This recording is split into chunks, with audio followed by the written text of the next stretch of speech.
So now that we've got a Gallery 2 page to link to, what does that mean? Yes, we go back to Gallery 1. Take a look at this. We need to set a link for this little arrow here. We can do it by double-clicking on it here, or we can go over here and click on it. We just have to be very careful that we select only that arrow rather than the other stuff, okay? Now what do? We can take either the pick whip or the folder. Let's do it just for variety's sake here. Do the little folder, twirl down the pages, go to Gallery 2, open. That's all you got to do. Hey, look, that's a link now too. Always have your split so that you can see that you have just set this hypertext link on the arrow correctly. Now on Gallery 2 page, we have to go there and we have to, surprise, set the link back to Gallery 1. Hey, let's go through here for variety's sake. Let's go to Gallery 1. And the other thing we got to do is we got to change the photo. Go back to the index page. Hey, the first one here goes to Gallery 1. Second one here goes to link Gallery, yes, that's right, Gallery 2. And now we got to pick up the photo there and change the photo. How are we going to do that again? Over here in the source. Instead of going to the thumbnail, we're going to go to image 2. So let's try this a little bit differently. Image 2 here. And hey, look, it's changed. This man is very proud of his helmet.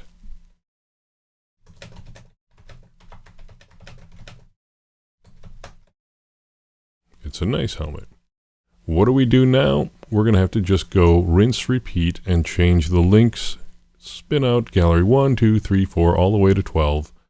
And then we're going to just have to change the links on each little item of the page, change the photo inside of the page, and then when we're at some place along the line when we want to save things, you can save them individually or save all.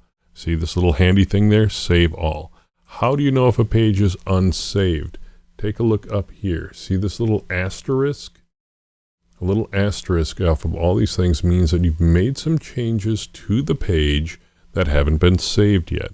If you haven't saved a change to the page yet, this is going to be a problem, okay? Because then if you try to play with it, if you try to move it, if you close things unexpectedly, then things are going to be broken, or they're not going to work right, or they're not going to display right. So now let's just take a look at index. Let us test it. And here we test it in Safari. Photo gallery. Let's take a look. Click through on the links. Uh-oh. The arrows are completely weird on both of them. But at least this takes us back to the index page. We're back to this page, and I'm about to demonstrate something very interesting to you, which is why we have to test everything in a variety of different browsers. Okay, remember it was in Safari, and look, the links are all jacked up.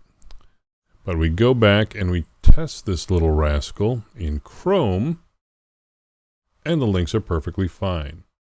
This is a really good demonstration of why and how browsers act differently. It's the same damn page, but in two different browsers, it looks totally different. Okay, check it out. All right, so what do we do about this? Woohoo. We go back and we have to change the margins around these elements. Where do we do that? We do that in the styles. Okay, so with the arrow, let's just change it to like 42 pixels. Look at this once again. We've got the little asterisk over here. The styles hasn't been saved. We're saving this file here. We're going to go back to Gallery 2. Look, there was a little bit of a nudge there on the screen. We'll go back. Let's take a look at this again in Safari. Hey, look, now it works. All of them work. The last thing we want to do, some of you have noticed that when you set a link here, when you set a hypertext link, like on these arrows, you get a little underline there. I don't have that underline. Why is that? Because over in the CSS, I added a property right here. That's basically a property for the anchor text, i.e., the hypertext. I say that every time there is a anchor text or a hypertext, a link there, text decoration none. What that's going to do is it's going to say no line underneath there, no decoration. They're calling that, decoration. There are a number of other styles that you can do to style a hypertext. For extra credit on your assignment, show me some of these styles. Show me how you would change it so that when I hover over the link or when I click on the link, it's a different color than what it is right here. Right now it's the default blue. Most web browsers make it blue, okay? All right, so this is all the CSS. This is all the source code on the page. You guys should be pretty much set, okay? I look forward to seeing what you've done with this.